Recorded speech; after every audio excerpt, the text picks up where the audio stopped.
So keeping your tools clean and running good is very, very important, of course. Can't get much done if they aren't working. So when I turned this on the other day, I noticed that, well, yesterday, last night, I was going to do some more. I've noticed that it seems to be making more noise. So I've looked here and I can see that there's a bunch of buildup there now.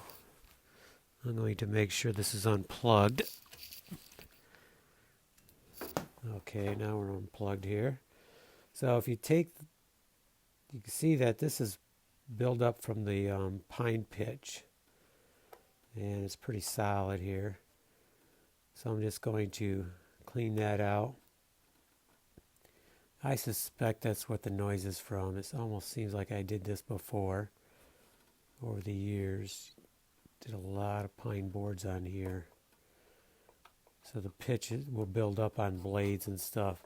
You can use like a penetrating oil to clean them. And I may hit it with a little bit of that. So that's the router, making sure everything's clean and making sure your tools are safe. If that noise is coming from the motor, this is one that was given to me. It was actually mounted for a different, you doing different stuff, and I took all that other attachments off, and it turned out to be just a plain router, which I was able to mount to this table.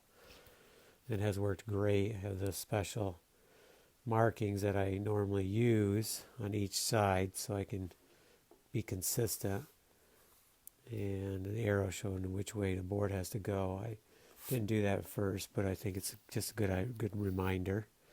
This really doesn't do much for protection, but you really need to wear safety equipment, mask, goggles, and be very careful.